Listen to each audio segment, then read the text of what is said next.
Donc, bienvenue à la ronde finale du quiz. Donc, félicitations à nos candidats qui se sont rendus jusque-là. Merci.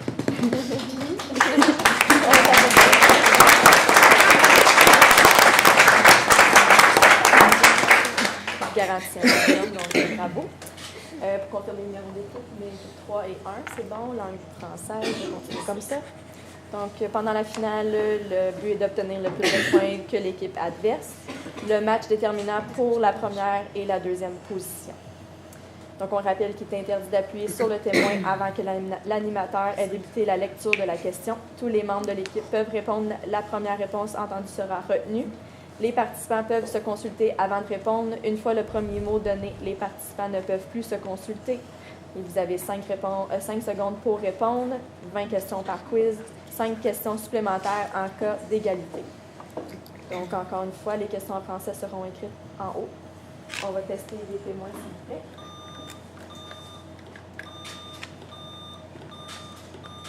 Parfait, merci. Donc, on débute toujours avec les vrais ou faux. C'est 2 points par bonne réponse, moins 2 points par mauvaise réponse, aucun droit de réplique et il y a 6 questions en tout. Donc, on débute bon quiz. Merci.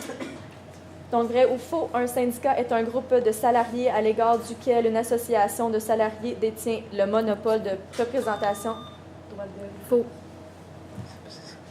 Bonne réponse.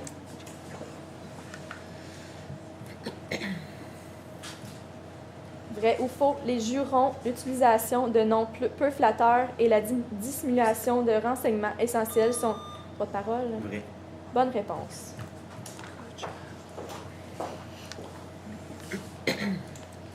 Vrai ou faux, une entrevue d'évaluation du rendement mixte est une entrevue au cours de laquelle l'évaluateur et l'employé évalué s'efforcent de trouver... Droit de parole? Vrai. Mauvaise réponse.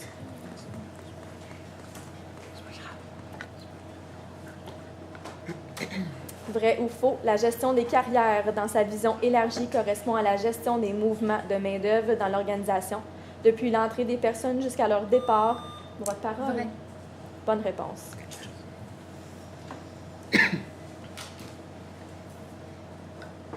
Vrai ou faux, les parachutes dorés sont des avantages financiers. Droit de parole? C'est vrai. Mauvaise réponse.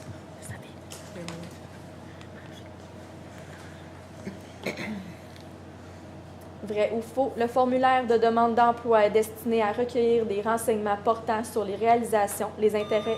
Droit de parole? Faux. Bonne réponse. Donc, on est rendu aux questions à choix multiples. C'est 2 points par bonne réponse, moins 1 point par mauvaise réponse, 1 point par bonne réponse en droit de réplique, moins 1 point par mauvaise réponse en droit de réplique. Il y a 10 questions en tout, un seul droit de réplique accordé. L'équipe peut demander à l'animateur de terminer la lecture de la question. Donc, première question. Parmi les suivantes, laquelle est une méthode de prévision de la demande de ressources humaines dite raisonnée? A. Droit de parole. Bonne réponse.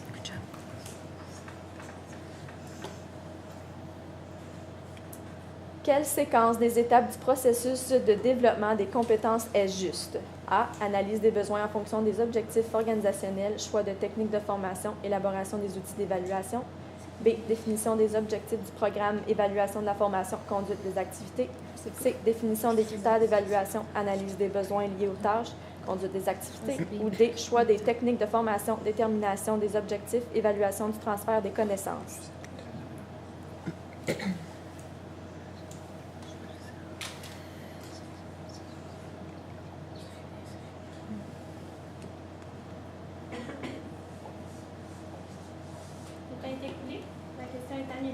Donc, la réponse, c'est A.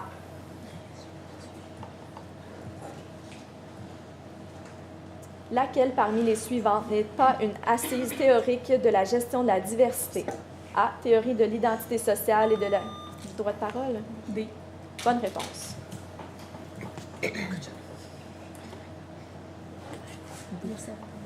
Un employé affecté dans une filiale d'une entreprise internationale qui est originaire d'un pays autre que le pays où est situé le siège social et autre que celui où il est affecté s'appelle A. Droit de parole? A.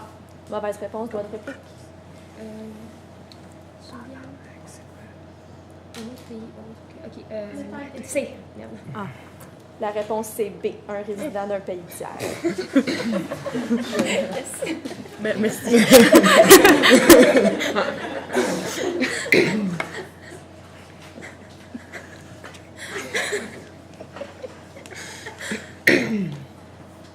Je savais tellement pas.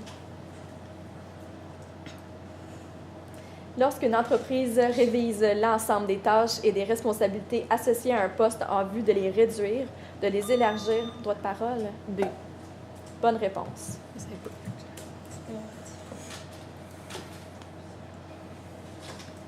Quelle stratégie organisationnelle est caractérisée par la réalisation de projets à haut risque financier, droit de parole?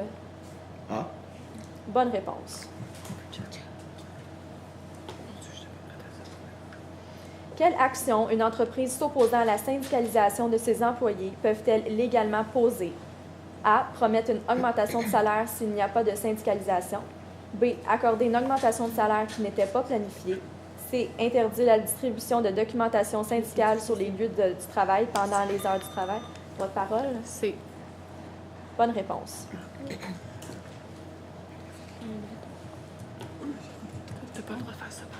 Comment s'appelle le processus complet de perception et d'interprétation de l'environnement qui est mis en relation avec la capacité de réagir à cet environnement? A. La dissonance cognitive. B. Le positivisme. C. La réflexion stratégique. Ou D. Le stress.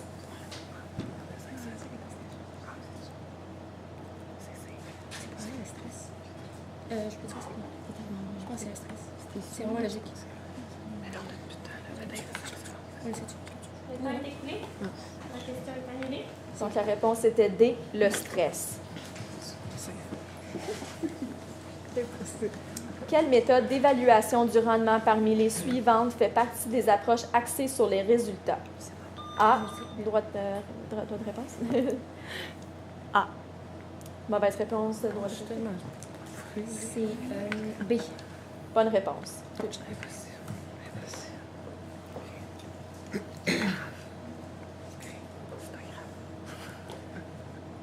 Comment s'appelle un cheminement professionnel où l'individu entreprend de changer sa carrière en adaptant les divers aspects de sa vie de manière à organiser?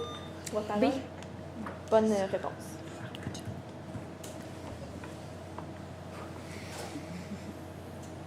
Donc, on est rendu aux réponses, questions à réponse courte. C'est 4 points par bonne réponse, moins 2 points par mauvaise réponse, plus 2 points par bonne réponse en droit de réplique, moins 2 points par mauvaise réponse en droit de réplique. Il y a 4 questions, un seul droit de réplique accordé. L'équipe peut demander à l'animateur de terminer la lecture de la question. Donc, première question. Quelles sont deux des principales différences entre un régime de retraite à prestations déterminées et un régime de retraite à cotisation déterminée?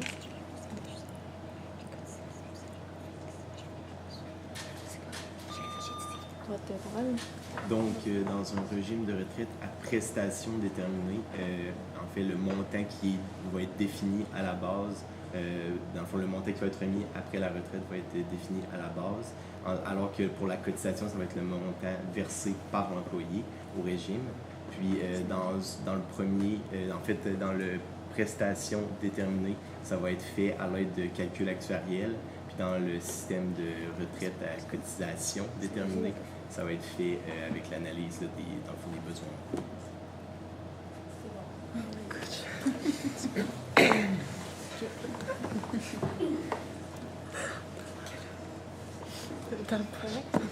Distinguer les concepts de fidélité et de validité des instruments de sélection.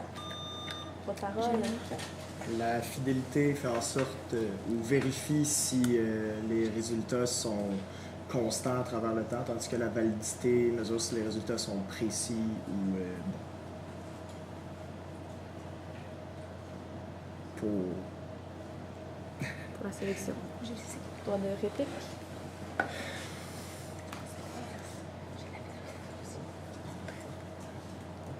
Le temps est écoulé. Donc, la réponse, la fidélité, c'est la stabilité, la constance, la cohérence d'une mesure. La validité, c'est une mesure, ce qu'il doit mesurer permet des prédictions efficaces. Ça fait vraiment Expliquer deux facteurs externes à l'organisation qui influencent son exercice de planification des RH.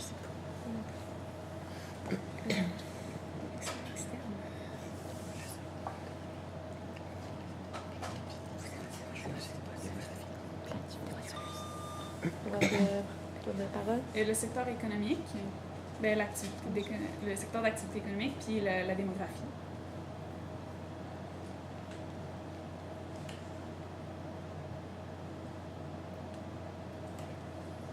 Non, encore là, je vais être constante avec non. Droit de réplique? Non.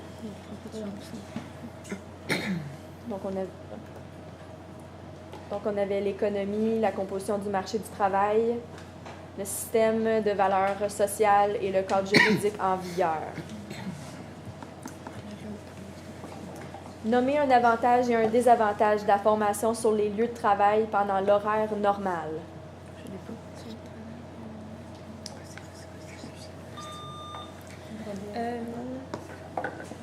Un avantage, c'est que c'est facilement transmissible au travail par la suite. Et un désavantage, ça va être les risques de bris du matériel de l'entreprise. Oui, c'est bon.